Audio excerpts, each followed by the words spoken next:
lo formal, hacerse cargo de las demandas civiles interpuestas.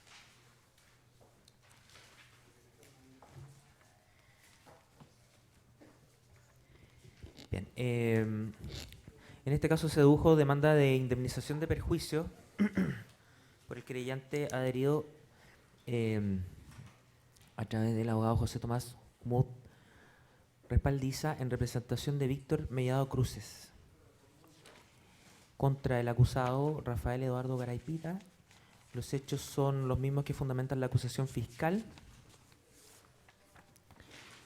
y de manera particular dice los que afectan a su representado y que son del siguiente tenor. Solo en las demandas civiles solo voy a leer los hechos porque las alegaciones de derecho son propias de las alegaciones que después tendrán que hacer los intervinientes en sus clausuras. Dice, los hechos que fundan, que el 12 de julio de 2012 Víctor Mellado sufrió un accidente laboral en la compañía cirúrgica Huachipato Sociedad Anónima, consistente en su caída a un pozo de agua hirviendo, por lo que sufrió quemaduras en el 56% de su cuerpo y quedó en estado de coma durante un mes y medio. Producto de ello, debió ser trasladado inmediatamente a la ciudad de Santiago para ser internado en el Hospital del Trabajador, donde estuvo alrededor de 6 meses. El accidente que sufrió le ocasionó una incapacidad permanente para el trabajo, por lo que sus ingresos se vieron reducidos únicamente a la indemnización laboral acordada con su empleadora en el contrato de finiquito ascendiente a 100 millones de pesos. A mediados de 2013, Gustavo Mellado Bustos, hijo de Víctor Mellado, conoció personalmente a Rafael Garay en Concepción, quien por este entonces hacía campaña como candidato a senador por la región del Biobío Costa.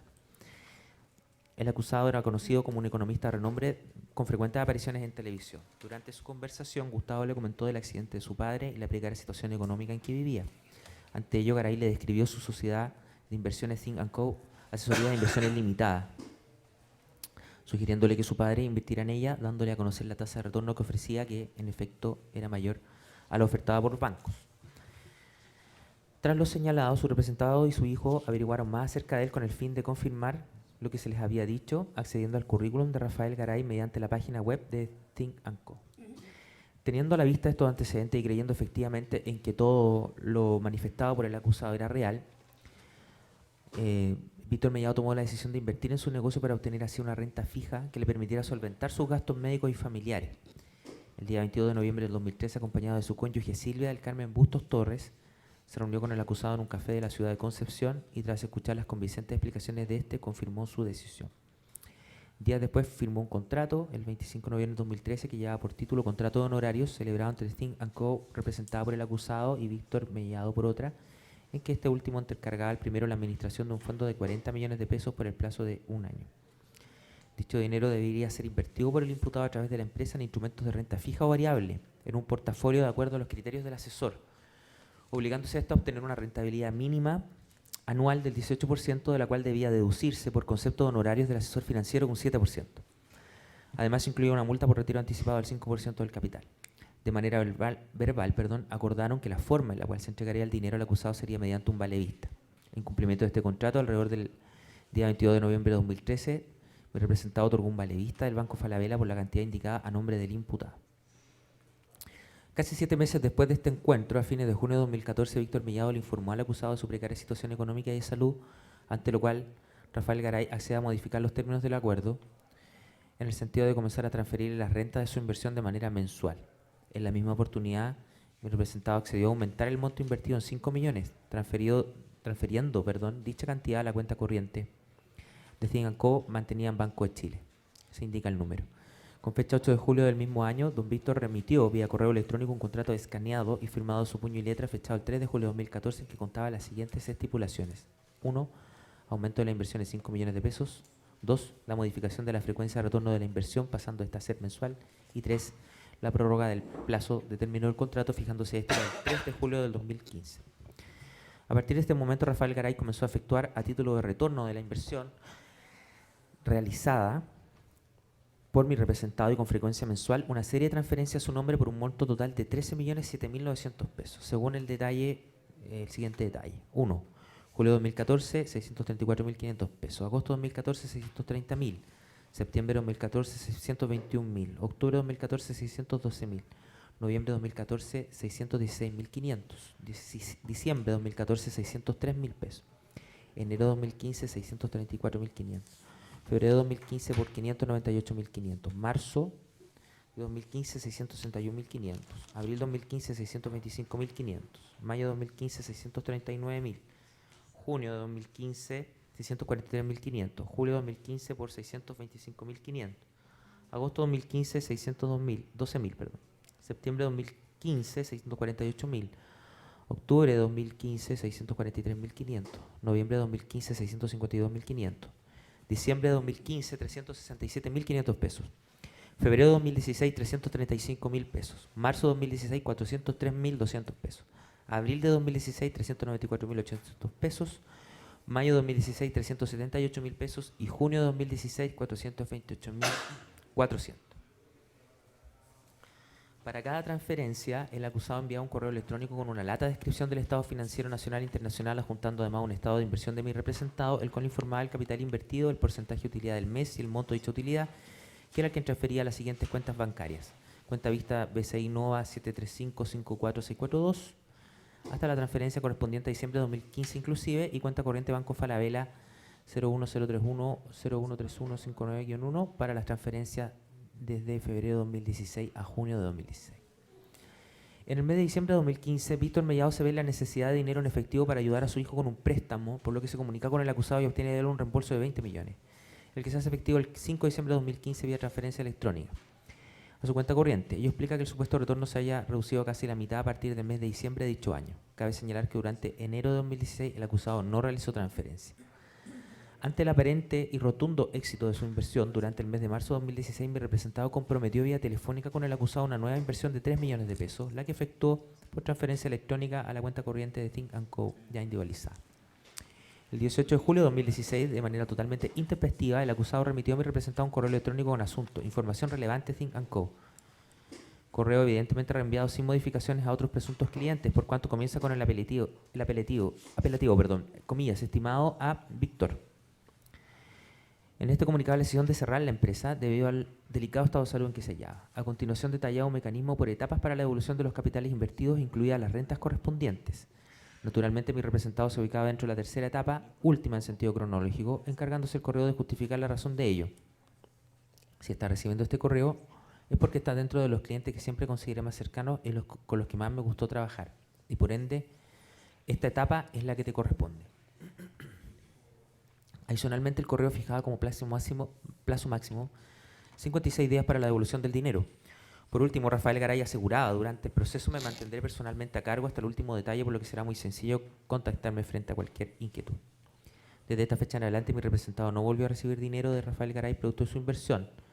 Finalmente, como es de público conocimiento, el imputado dejó el país el 4 de septiembre de 2016. Días antes, don Víctor se contactó telefónicamente con él, quien lo tranquilizó con la afirmación de que había dejado 36 cheques firmados a nombre de aquellos clientes a los que faltaba devolver la inversión.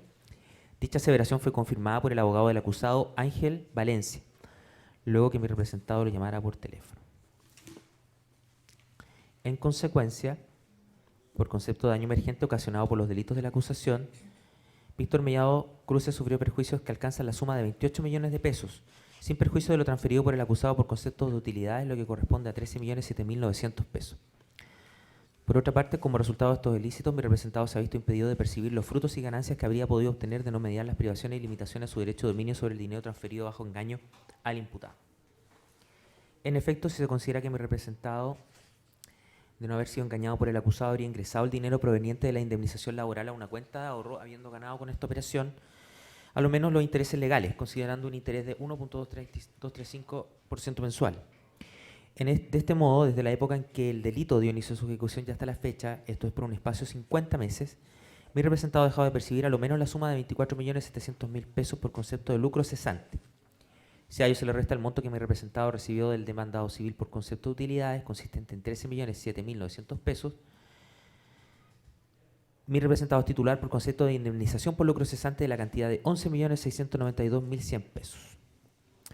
Finalmente, los daños ocasionados por la conducta delictiva del acusado han causado a Víctor Mellado un grave sufrimiento, atendido que ha debido convivir por espacio de largos años con la incertidumbre y angustia inherentes a la pérdida de una porción altamente significativa de su patrimonio derivada de la comisión de delitos, sobre todo si se considera que el dinero transferido a Rafael Garay consistía en gran parte de su indemnización por el accidente laboral sufrido, la que, como se indicó, constituía su único ingreso, por cuanto a raíz de ese accidente quedó imposibilitado de trabajar. En definitiva, a los graves padecimientos derivados del accidente sufrido se suma la pérdida de gran parte de su patrimonio. La ley ha previsto como medio de reparación, aunque imperfecto, el de la indemnización del daño moral, que es la que en la representación que invisto y por las circunstancias que acabo de escribir impetro también en la presente demanda civil. Luego la demanda cita, ¿cierto?, las disposiciones legales que voy a omitir en relación a la... ¿cierto?, que son alegaciones que la parte puede hacer en sus alegatos. Y termino con el petitorio. Dice: tener por interpuesta demanda civil de indemnización de perjuicios en contra de Rafael Eduardo Garay Pita y andebilizado, acogerla y en definitiva condenarlo al pago de 59.692.100 pesos o, en su caso, la suma que su señoría estime prudencialmente de acuerdo con el mérito probatorio con costa. Esta suma, ¿cierto?, de 59 millones y fracciones es la suma de todos los otros conceptos que ya detallé. También dedujo demanda de indemnización de perjuicios Rodrigo Bravo Vallejos, actuando en representación convencional de Francisco Quirós, Delso, Amador Salinas Guzmán, Ignacio Labraña Arrué, Marcela Labraña Arrué, Pablo Lorena Avendaño Burgos, Alejandro Antonio Soto Canales, Rubén Eduardo Barril Troncoso, Sergio Álvarez Montoya, Andrés Loyola Barberis, Mauricio Orlanz Cuadra, Livio Martínez Carrera, Sergio Urbina Esquella, Héctor Anabalón Chacana y John Pomeroy Fuentealba. Contra el acusado Rafael Garay Pita, los hechos en que la funda son los mismos relatados en su acusación particular que ya que tampoco él consigna y que también di lectura en su momento. Luego señala en lo referido al derecho y ahí detalla cuáles son los montos que solicita, por lo tanto lo leeré. Dice: A, como daño emergente, conforme a los contratos de honorarios, comprobantes de depósito y transferencias correspondientes de los montos totales aportados por los demandantes una vez deducidos los pagos realizados por Garay por concepto de supuestas utilidades, según se ha relacionado en el acápite anterior, se configura un daño emergente para aquellos por las cantidades que se indican. Respecto a Francisco Quirós, 34.513.964 pesos. Respecto a Amador Salinas, 78.618.741 pesos. Respecto de Ignacio Andrés Labraña Arrué, 17 millones de pesos. Marcela Labraña Arrué, 10 millones de pesos. Paula Lorena Bendaño Burgos, 57.950.201 pesos. Alejandro Soto Canales, 10 millones de pesos. Rubén Eduardo Barril Troncoso, 25 millones de pesos. Sergio Álvarez Montoya, 27 millones de pesos. Andrés Loyola Barberis, 54.852.000 pesos. Mauricio Orlanz Cuadra, 133.752.500 pesos. Livio Martínez Carrera, 139.600.000 pesos. Sergio Urbina Esquella, 14 millones de pesos. Héctor Anabalón Chacana, 20 millones de pesos. Y John Pomeroy Fuentealba, 32 millones de pesos. El total demandado por concepto de daño emergente, sumado a los 14 demandantes, asciende a 575.486.906 pesos. B. Lucro cesante. Por concepto de lucro cesante, los demandantes han dejado de percibir a lo menos los intereses legales de las sumas invertidas, le hubieran reportado de haber tenido dichos dineros en ahorro, lo que habría reportado al menos el interés corriente para operaciones no reajustables, que se estiman una suma no menor a los 250 millones de pesos. ¿Cierto? Luego fundamenta en el derecho estas peticiones que realiza.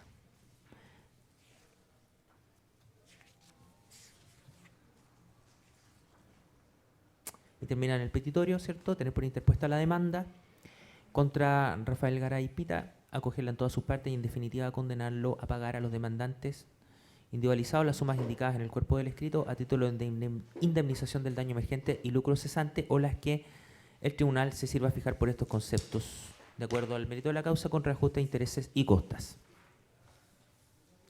También demandó civilmente Rodolfo Blanco Santander, en representación de la Sociedad de Inversiones Silva y Berríos Limitada, contra también Rafael Eduardo Garay Pita. Los hechos también son los que ya se describieron en las acusaciones particulares. En lo referido a las peticiones concretas, señala lo siguiente. Las indemnizaciones de los perjuicios que demando son por la suma de dinero que fueron objetos de la estafa del que se acusa al acusado don Rafael Eduardo Garay Pita, es decir, la suma de 20 millones de pesos más la indemnización por lucro cesante que demando por la suma de 6.422.000 pesos, del cual fue víctima mi representado, su representado. Reitera las sumas y luego cita las normas, digamos, que fundamentan su petición.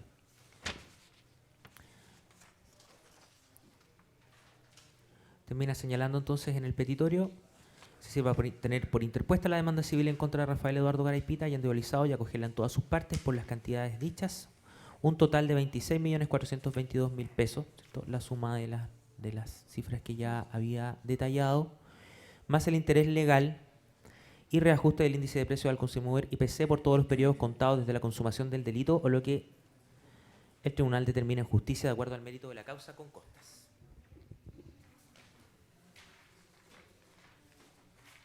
La última demanda civil es la que interpuso Gastón Barril Molina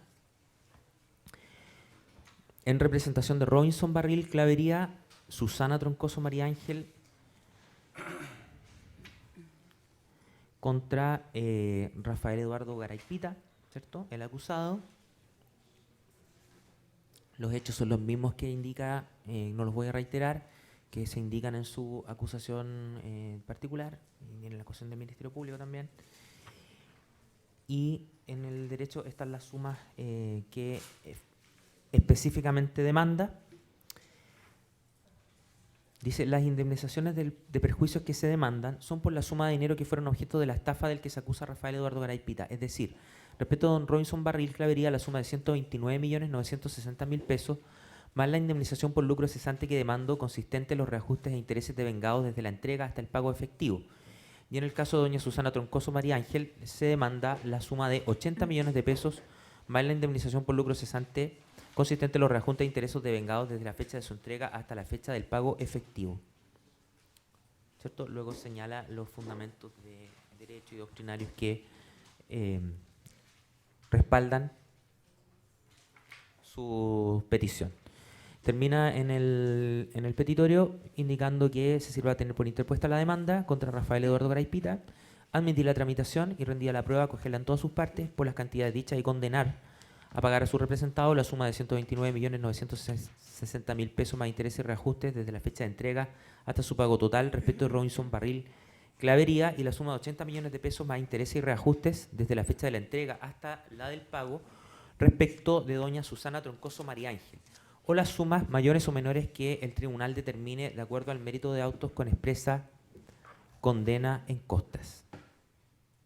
Dejo constancia que en la oportunidad procesal no se arribó a ninguna conciliación respecto de las demandas civiles que acabo de leer. Hay convenciones probatorias, pero de esas nos haremos cargo luego de los alegatos o daré lectura luego de escuchar sus alegaciones de apertura. Bien, terminamos la etapa formal de comunicación de las acciones que el tribunal tiene que resolver. Así que comenzamos con el alegato del Ministerio Público. Adelante, fiscal. Le pido, encarecidamente me han pedido, como esto se está grabando, que lo haga cerca del micrófono para que se pueda escuchar bien por la transmisión. Adelante.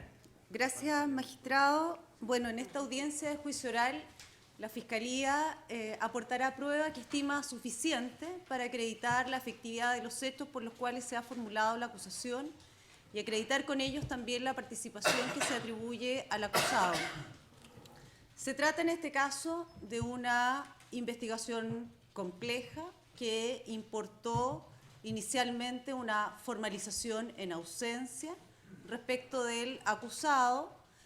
Fue necesario solicitar orden de detención a su respecto, finalmente la extradición desde Rumania para luego aquí solicitar medidas cautelares y encontrarnos en esta etapa procesal con el acusado privado de libertad.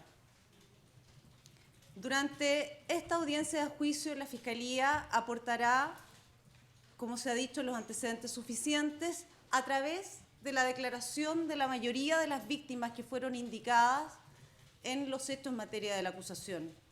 Y todas ellas darán cuenta de la forma y circunstancias en que se produjeron los hechos. Declararán también los funcionarios policiales que intervinieron en el procedimiento, así como el perito contable, los mismos funcionarios que darán cuenta de la utilización que hizo el acusado respecto de los fondos entregados por las víctimas. También declararán testigos que también fueron engañados por el acusado y que, si bien no fueron víctimas de estos hechos, darán cuenta de esta conducta reprobable y permanente, fundada necesariamente en dichos falsos que provocaron respecto de las víctimas este error suficiente para la disposición patrimonial pertinente.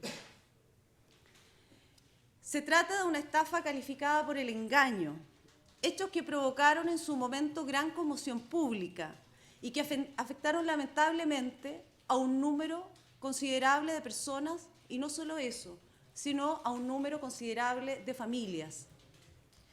El acusado es un profesional con estudios universitarios, fue académico, tuvo una gran figuración mediática, incluso política, y utilizó aquellas circunstancias que fueron creadas por para idear una empresa que la revistió de legalidad, que es la empresa Think & Company, a través de la cual logró esta captación de sumas relevantes de dinero, indicando a todas las víctimas que él era una persona honorable, que era una persona correcta, que era una persona proba.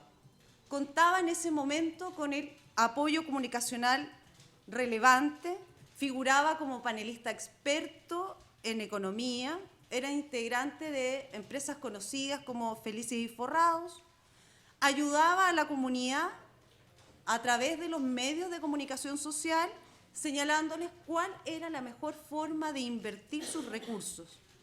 Incluso colaboró en investigaciones criminales, alertando incluso a la sociedad de los peligros de invertir en otras empresas como Ace Inversion, puesto que finalmente aquellas podían devenir en lo que estamos el día de hoy, una estafa piramidal.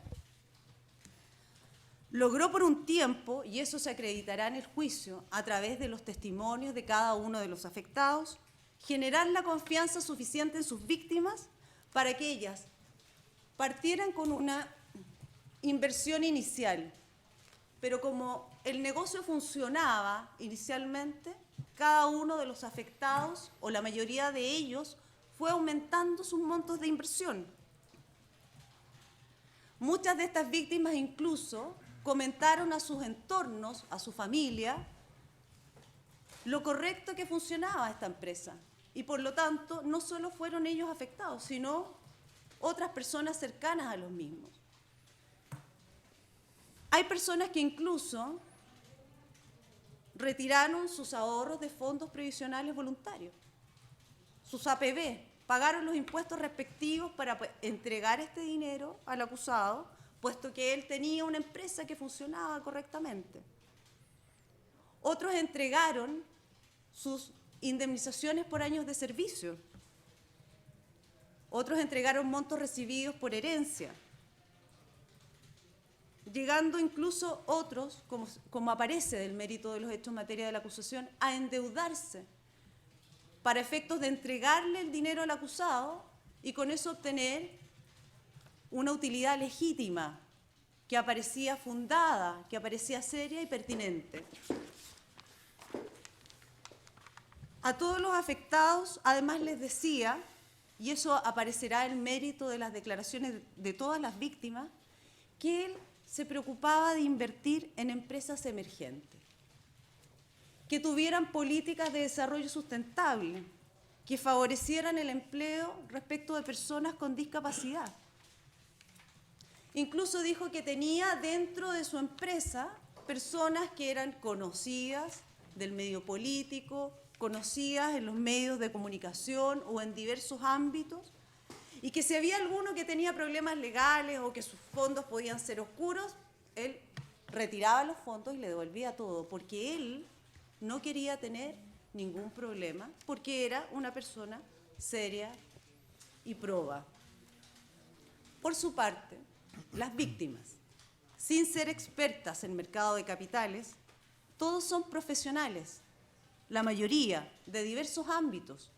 Las víctimas en esta audiencia, se dará cuenta el tribunal, profesores, periodistas, arquitectos, contadores, ingenieros comerciales, ingenieros civiles, contadores, auditores, empresarios, profesionales de la salud, muchos de los cuales, como aparecerá en sus relatos, tomaron todos los resguardos razonables para verificar la seriedad de la propuesta ofrecida por el acusado.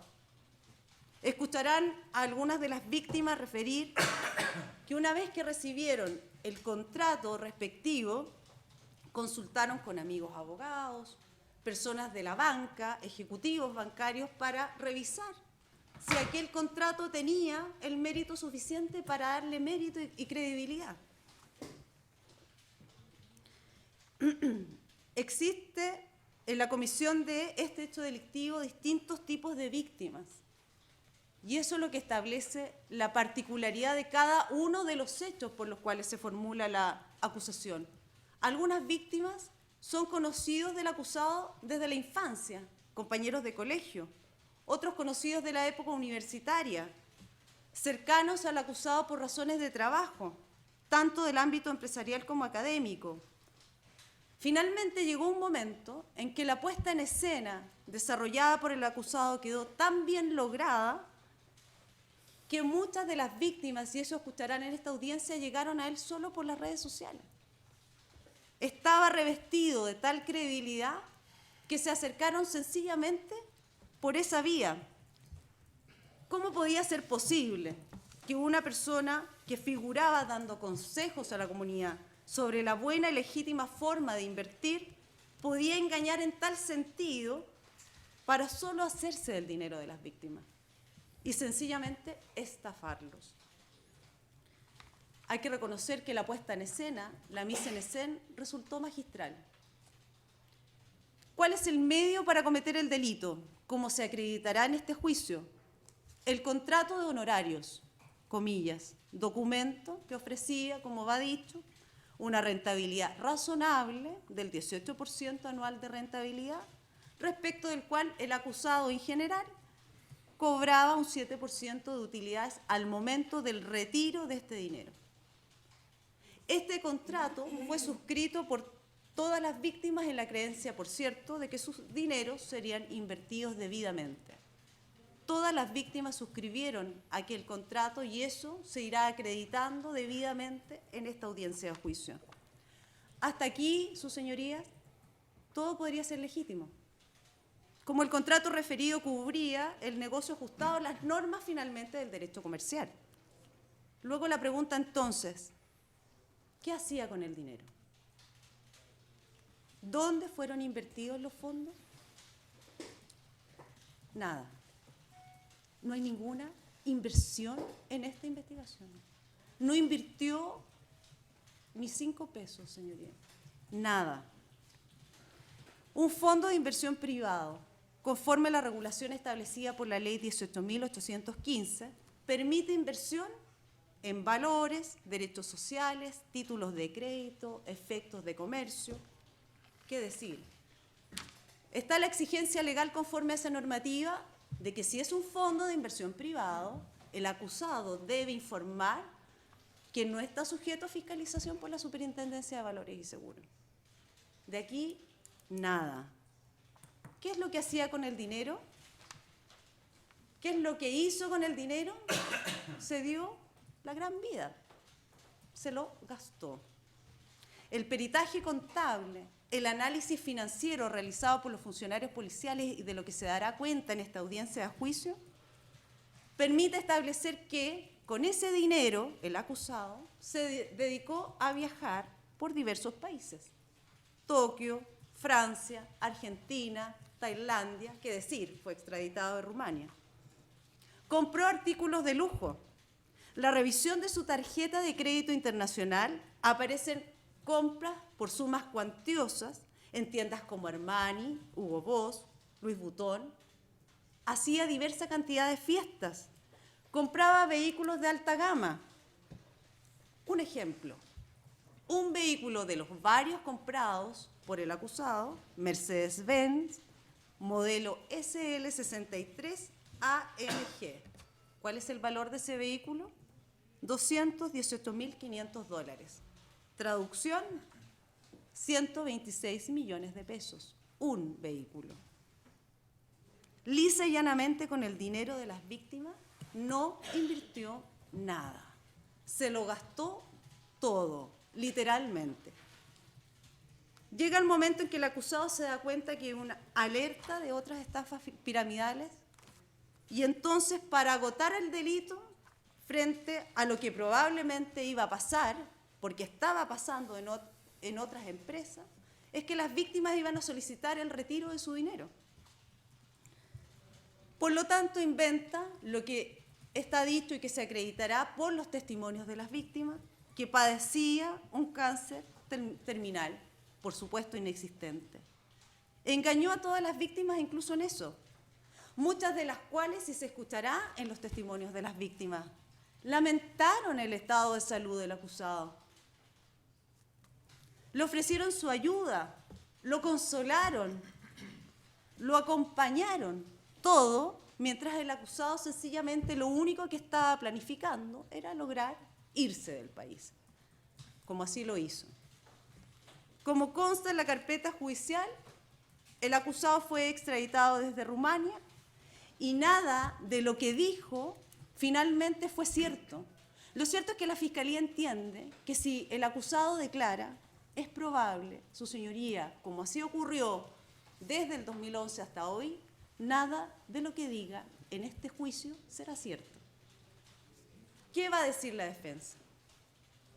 La defensa va a decir que el acusado es un buen hombre, que todo se ha producido aparentemente por un consumo problemático de alcohol, que tiene problemas psicológicos. Discrepa el Ministerio Público de aquello. ¿Qué va a decir la defensa? Que ha colaborado con la investigación, que ha tratado de reparar con celo el mal causado. La Fiscalía entiende que en esta audiencia de juicio oral el mérito de la prueba rendida va a ser suficiente en todos sus términos para acreditar hecho y participación. No es necesario escuchar lo que diga el acusado, porque además no es razonable pensar que lo que diga sea cierto. Luego, la Fiscalía también hace el punto respecto de cuál es la proporcionalidad que debe advertirse en la audiencia de juicio con relación a cada uno de los hechos. A diferencia de otras investigaciones complejas, en esta audiencia de juicio oral, la Fiscalía demostrará cada uno de los hechos por los cuales se ha formulado la acusación y respecto de cada uno de ellos formas y circunstancias de comisión diversas. Luego, la aplicación de las reglas concursales no van a suponer inequidad, porque la forma y gravedad de comisión del hecho delictivo ameritan la aplicación de las reglas concursales en todos sus términos. Por ello es que la Fiscalía solicitará se dicte sentencia condenatoria. Bien, gracias, fiscal. Escuchamos ahora a la parte querellante que representa al señor Mellado.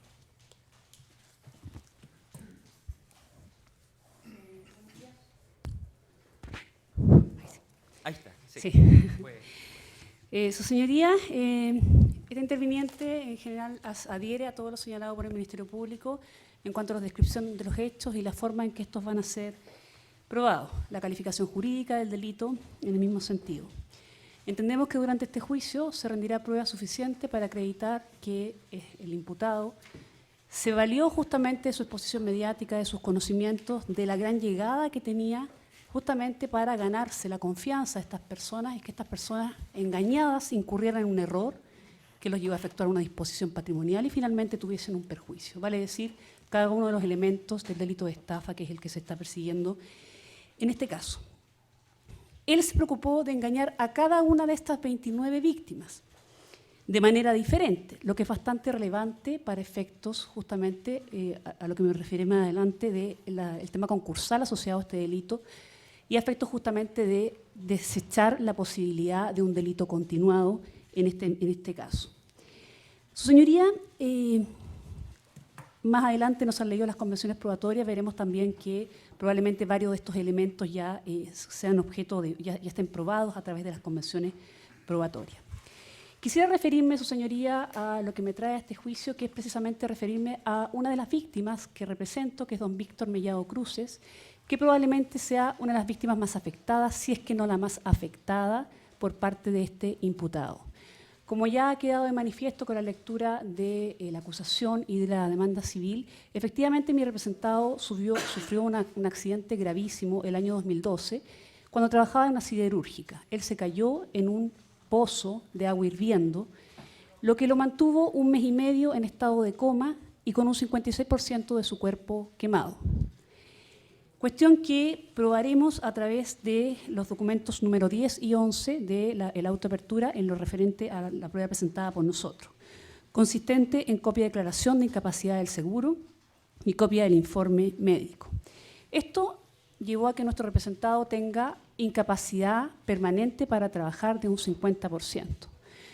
Su señoría, la forma en que el señor Garay contacta a nuestro representado es a través de su hijo, y justamente por la gran credibilidad que tenía Garay en la opinión pública, y en el caso de mi representado lo mismo. Quisiera señalar además, su señoría, una cuestión bien relevante. Mi representado es cristiano evangélico, o sea, una persona bastante piadosa que tiende en general además a creer mucho en el resto de la gente. No es una persona que efectúe inversiones, haya efectuado inversiones en su vida, ni que juegue en el casino, ni en general una persona que se arriesgue ya respecto de los dineros que recibe.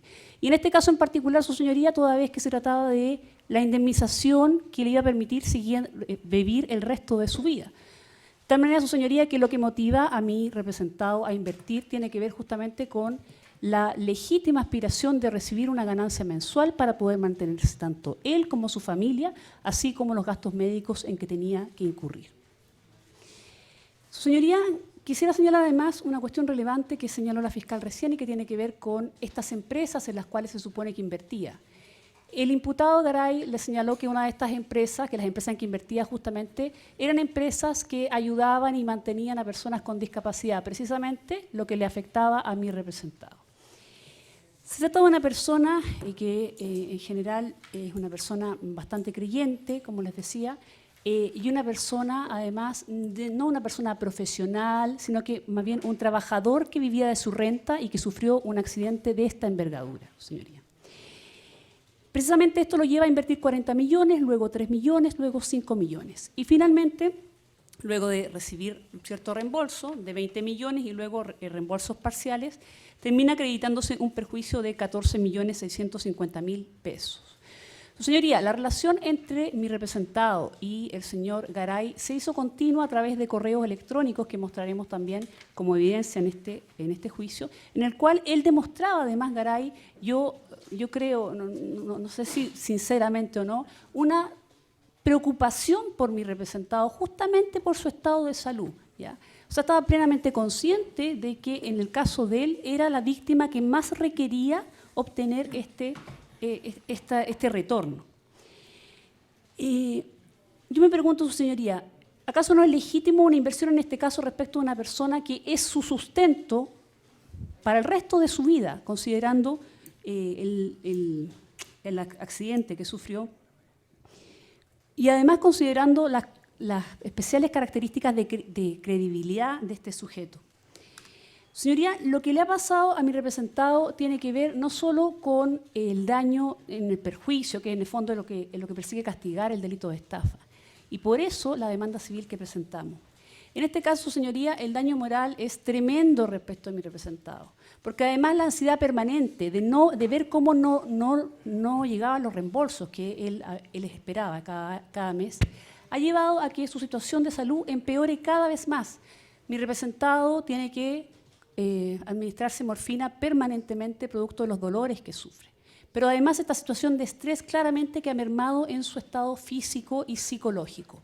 Por lo mismo, su señoría, nuestro representado, se acercó a nosotros considerando el estado en que está y nos pidió expresamente no verse expuesto a la exposición de venir a este juicio. Y nosotros, considerando el estado de salud, precisamente mi representado, y su afectación psicológica, además de las convenciones probatorias a las que se llegó, hemos decidido precisamente no presentarlo porque consideramos que la prueba que existe respecto de él es suficiente, considerando además las convenciones probatorias.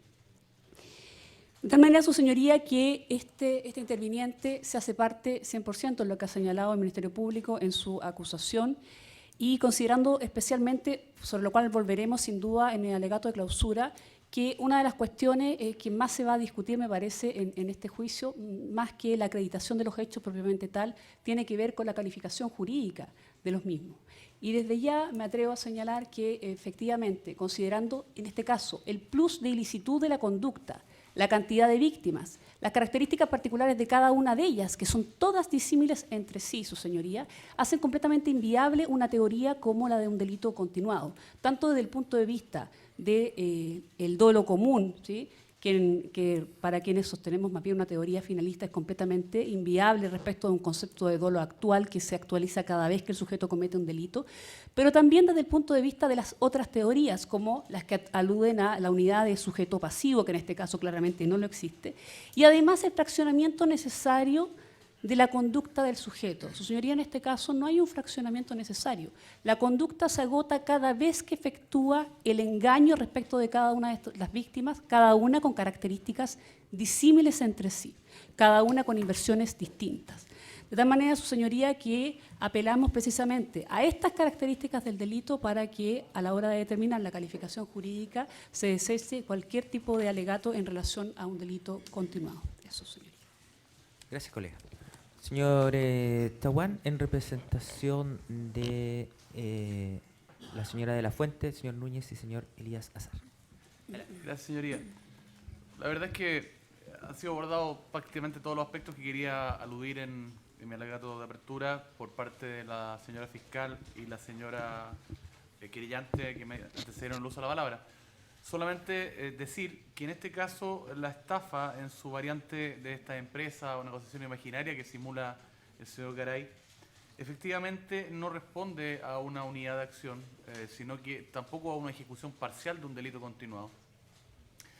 Porque el señor Garay le hace un traje a la medida a cada una de las víctimas, con un total desprecio por su situación, como se va a acreditar, de cada una de las víctimas, y simula circunstancias disímiles para cada una de ellas, lo que hace que evidentemente estemos ante una reiteración de delito. Un ejemplo que se va a rendir en la prueba, uno de mis clientes, de mis representados, el señor Azar, inclusive conmovido por la simulación que hace el señor Garay de esta enfermedad terminal, le señala si le ayuda a bajar, a subir a su automóvil unos trajes que le había mandado a limpiar, porque mi representado es dueño de un lavaseco, atendido su afectación que simulaba, de manera tal que la extensión del mal que provoca, que otro argumento que en su momento en la alegato de clausura seguramente aludiremos, a las distintas personas, hace también que deba considerarse al fijar la penalidad y al desechar esta eventual continuación de un delito único, que no es el caso.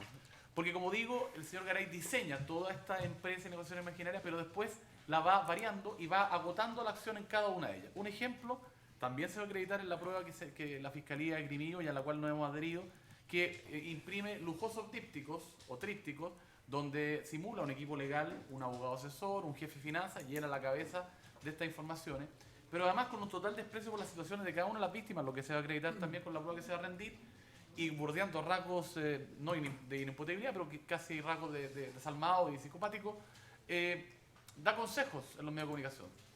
Cuando estalla una de estas estafas piramidales, en el frontis de una fiscalía concurre junto a una abogada, engañada a ella, y señala consejos para que la gente no invierta en estas pirámides e invierta con cautela. Y aprovechando ese conocimiento que todos tienen de su figura mediática, le señala: si quiere invertir seriamente, venga conmigo.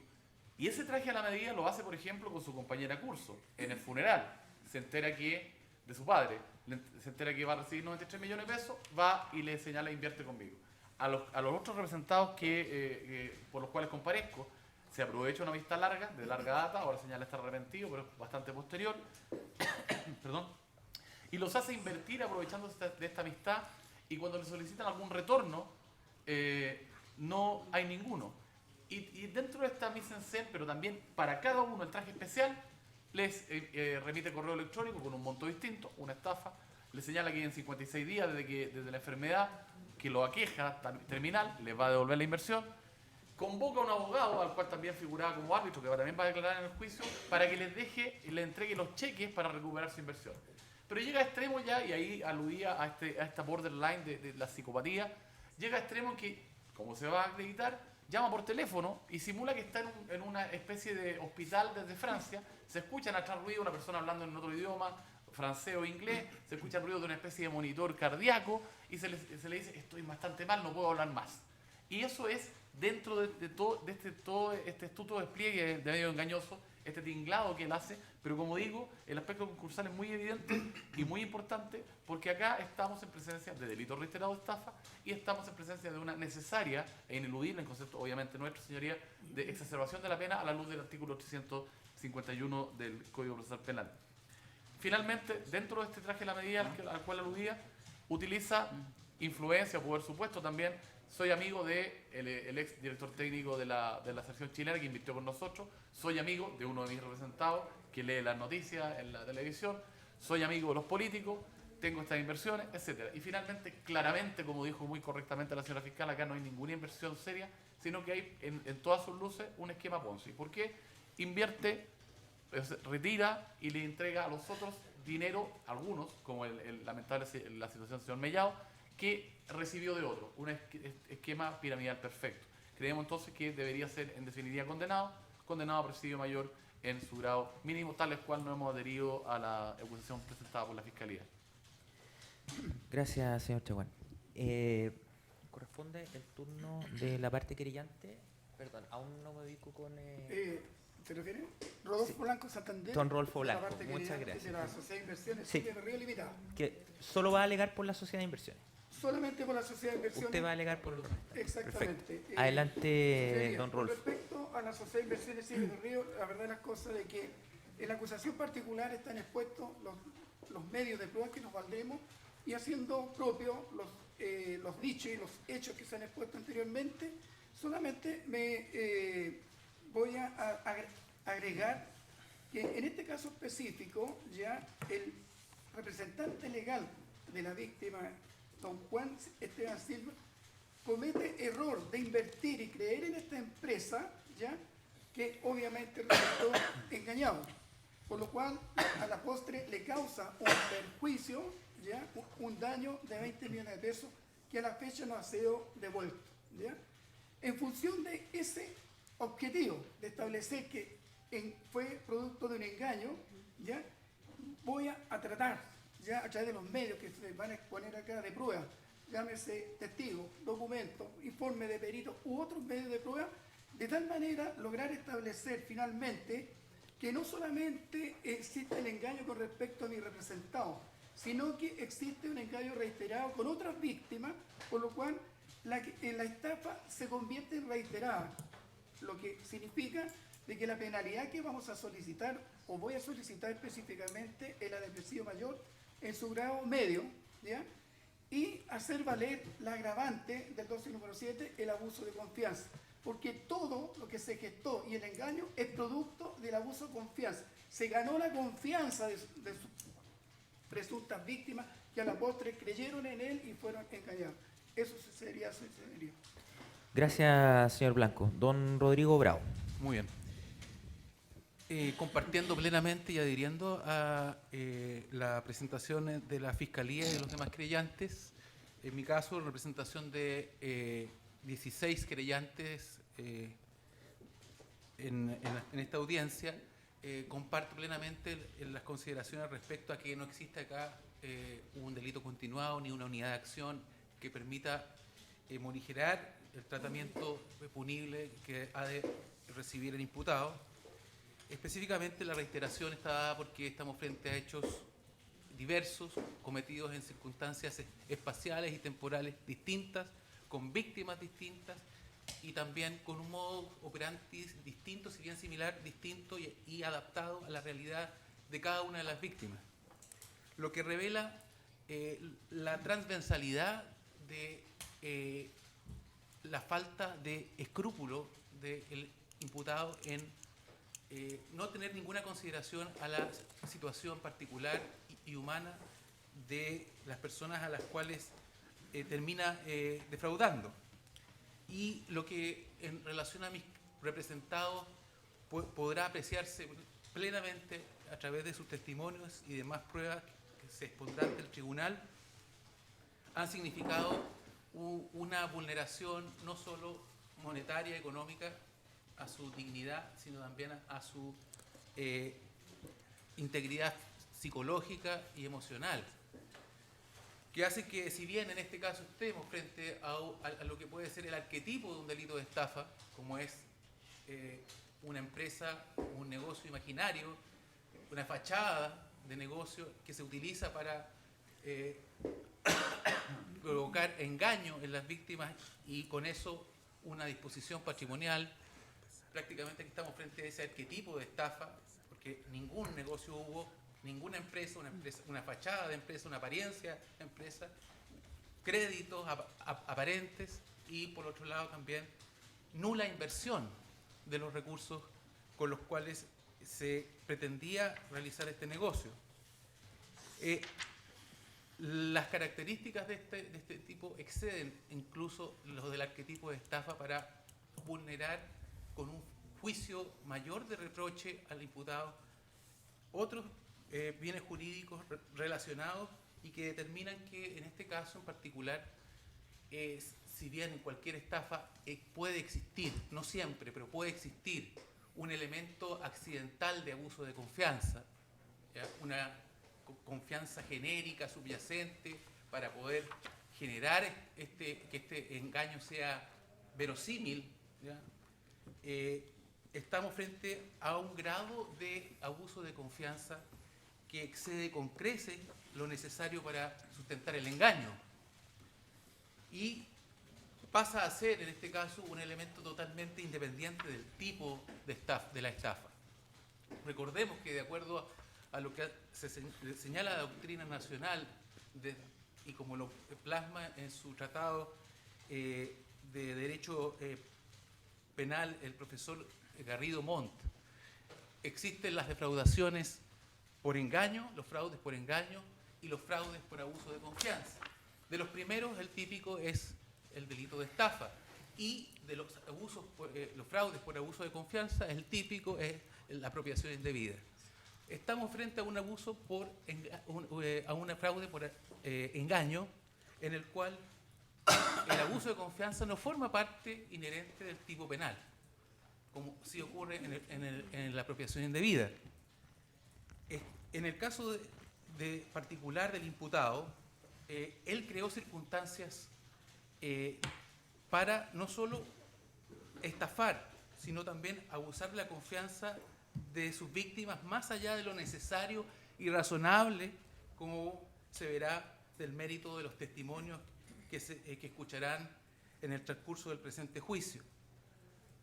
Credenciales académicas, calidades profesionales, reputación política. Recordemos que el imputado fue candidato a senador por la región del Biobío, y una figuración mediática en los medios de comunicación para establecer una relación de confianza que va más allá del simple engaño que determina que en este caso el agravante que solicita se reconozca por parte de los acusadores particulares de abuso de confianza deba así ser declarada y establecida en la sentencia.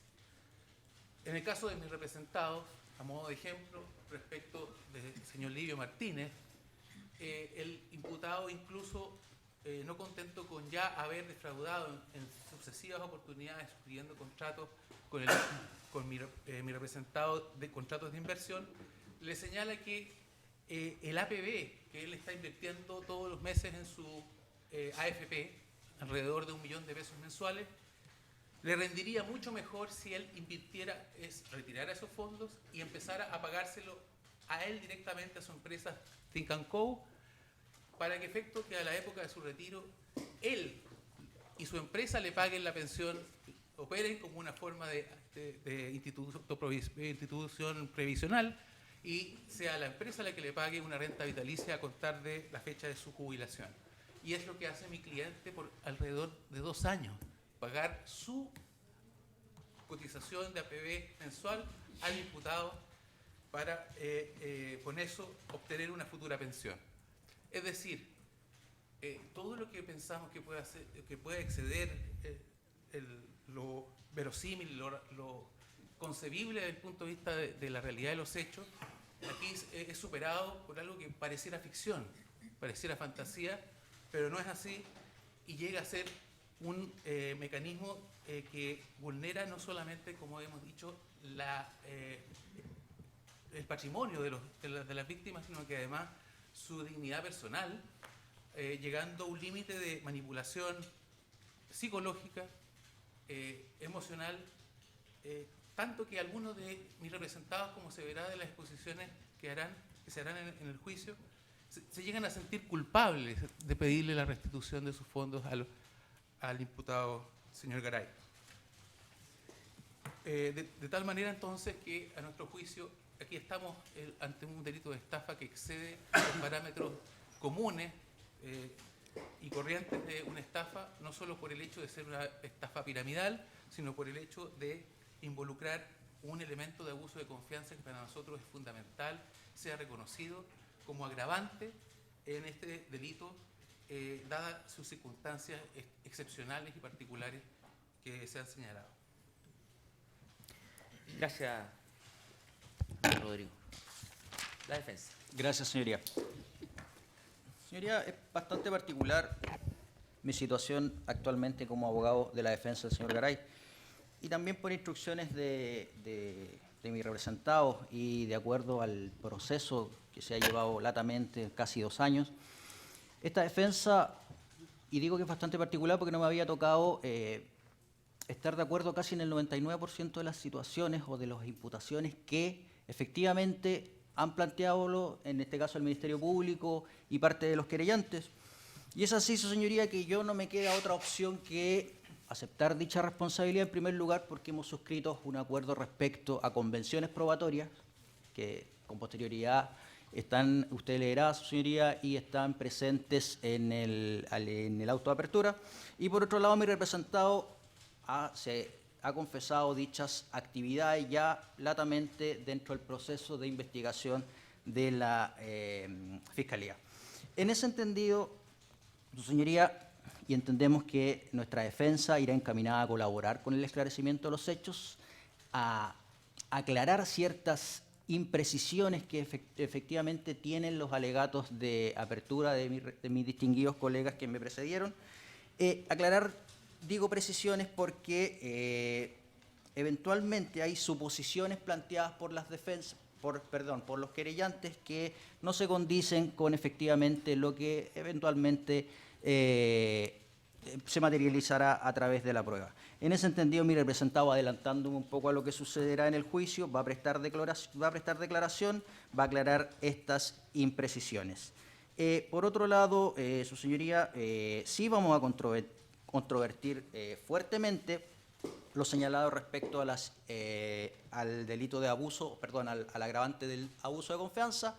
Entiendo que no es la oportunidad procesal para hacerme cargo de las alegaciones y entiendo tampoco que las alegaciones son procedentes en este momento, pero una vez que escuchemos la prueba nos vamos a dar cuenta y también por el delito y tipo penal entiendo que no es procedente y creo que me la haré cargo en el alegato de clausura. Pues si quiere hacerlo, el tribunal no considera que sea un límite, es una agravante inherente además la que se está alegando. Sí, si quiere señoría, adelantar algo, sí, pero yo prefiero hacerme cargo cuando la prueba ya esté rendida. No me parece adelantar o suponer lo que va a declarar tal persona y en ese entendido prefiero hacerlo más adelante. También, como ya es tal el nivel de colaboración que hemos tenido que prácticamente todas las alegaciones que yo iba a hacer ahora las defensas ya las conocen. En ese sentido también me haré cargo con posterioridad al delito continuado y sí les solicito que pongan ojo respecto al tipo de engaño, porque el tipo de engaño, cómo se materializa este engaño, y víctima por víctima, cómo la actividad desplegada por mi representado siempre está orientada a un tipo de engaño,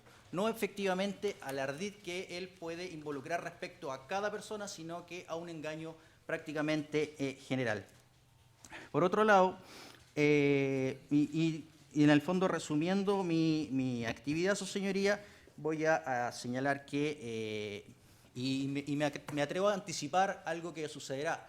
Entiendo que, no sé si mi representado declarará hoy día o lo más probable es que lo haga el día lunes y terminará dicho día, pero me atrevo a señalar que la convicción del tribunal estará fijada, sumado a las convicciones probatorias, en el cuarto o tercer día de juicio oral, sin más, porque hemos aclarado, o sea, mi representado va a aclarar la mayoría de las situaciones y por otro lado están las convicciones, las convenciones probatorias. Por último, y en resumen, esta defensa va a solicitar y eventualmente en una audiencia de 343, que no me cabe duda que se va a realizar, va a colaborar sustancialmente al esclarecimiento de los hechos, va a buscar la atenuante del artículo 11, número 9, y también se va a dar cuenta que mi representado ha intentado reparar con celo el mal causado. Gracias, defensor.